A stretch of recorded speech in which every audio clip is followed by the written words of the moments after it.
The city was gripped by a cold that was relentless, a biting chill that seemed to seep into bones and linger in the air. In a small corner behind a bustling cafe, John Mitchell sat on a flattened cardboard box, his few belongings bundled tightly beside him. John, a veteran in his late 60s, had years of military service etched into his face. His hardened jawline and eyes had seen more than most could imagine. His hands, rough and calloused, trembled slightly as he held a small cup of coffee given to him by a passing stranger. This warm cup, a simple kindness, was rare in his world. To everyone else on the bustling street, John was invisible, just another shadow in the background of their busy lives. But John hadn't always been invisible. Once he was Sergeant John Mitchell, a leader, a protector, someone people looked up to. Yet, somewhere between battles on foreign soil and struggles within his own mind, his life had taken a dark turn. After returning home, the civilian world once familiar seemed alien.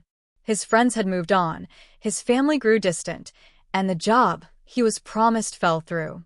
Before he knew it, he was on the streets, alone and struggling to navigate a society that seemed to have forgotten him. The days blurred together, each one colder and harsher than the last. John had learned to survive on little, rationing meals from shelters and finding solace in the few moments of humanity extended to him. One such moment came from the cafe manager, who occasionally handed him leftovers.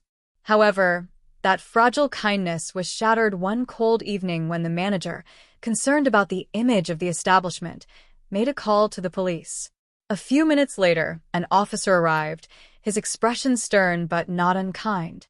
"Sir, you can't stay here," the officer said firmly. "You're trespassing." John didn't argue. Years of discipline had taught him to follow orders without question. Quietly, he picked up his few possessions, stood, and prepared to leave. But as he turned, the officer grabbed his arm. "I'm sorry, sir, but we've had complaints," the officer added, his tone softer but resolute. John's heart sank.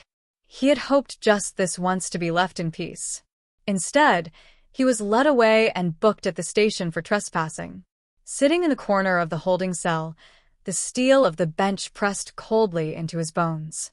His mind felt numb as he thought about the thousands of nights he had spent like this, alone, forgotten, and unwanted.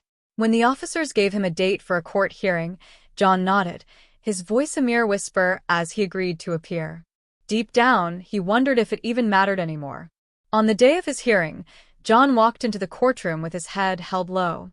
He didn't expect sympathy, he never did. He wore a mismatched jacket donated from the shelter and a pair of shoes that pinched his toes. His hands trembled slightly as he clasped them in front of him, waiting for his name to be called.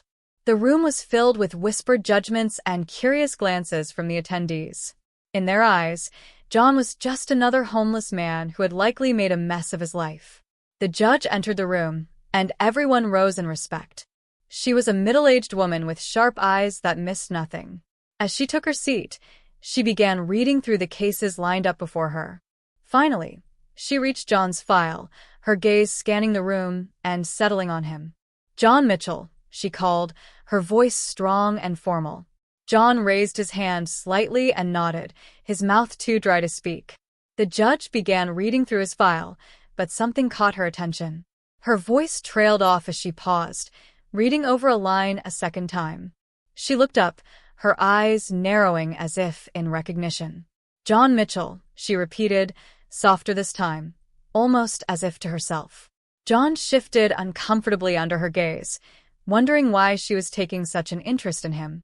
The judge put down the file and looked him directly in the eye, an unusual warmth in her expression. "Mr. Mitchell," she began slowly, her voice wavering slightly, "were you by chance in the 80th Airborne Division?" The room grew quiet as everyone listened intently. John's eyes widened, a flood of memories rushing back. "Yes, ma'am," he said softly, nodding. "That was me." John's voice cracked slightly as he said, "Served a long time ago," the weight of those memories almost too much to bear. The judge leaned back in her chair, her eyes misty as she continued, "Mr. Mitchell, my brother served in that same division. He often told us stories about a man who saved his life, someone he described as courageous, selfless, a true hero. That man's name was John Mitchell. She paused, her voice thick with emotion. "You're that man, aren't you?" A gasp rippled through the courtroom as everyone's perception of John began to shift. No longer was he just another homeless man. He was a hero, a veteran who had risked everything for his country. John nodded, his throat tight, barely able to speak. "I did my duty, ma'am. I just did what I thought was right," he murmured, looking down, humbled by her words. The judge cleared her throat, visibly moved. She composed herself before addressing the court. "This man," she said, her voice ringing clear and strong, "served our country with more courage than many of us can comprehend. And yet he stands here today facing charges for simply trying to find shelter. This is a man who deserves our utmost respect, not condemnation." She turned to John, her voice now gentle. "Mr. Mitchell, I am dismissing these charges. Furthermore, I am ordering immediate assistance for you. You deserve more than this. You deserve support, stability, and a place to call home."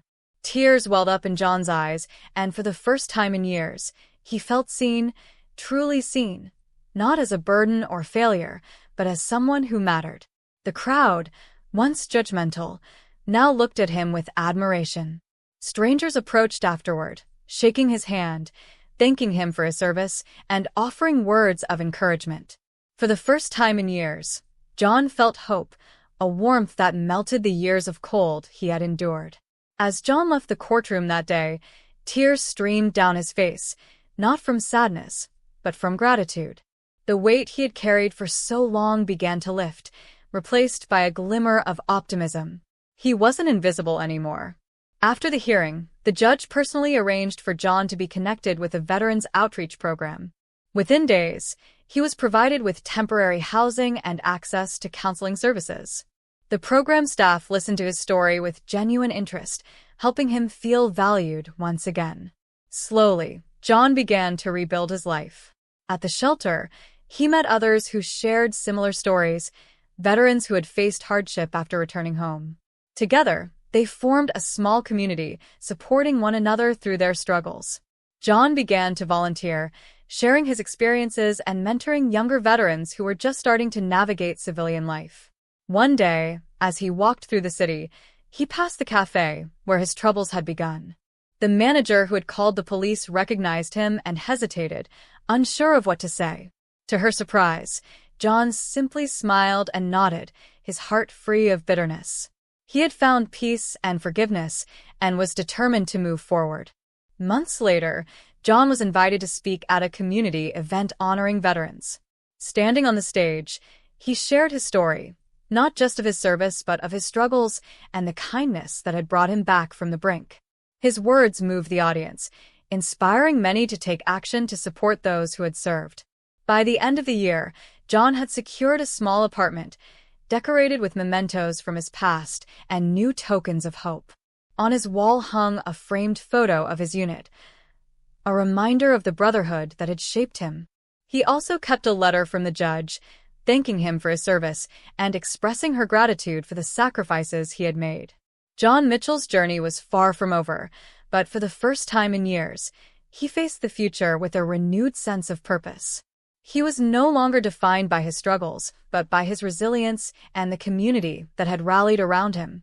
And as he sat by his window, sipping a warm cup of coffee, he allowed himself to dream of brighter days ahead.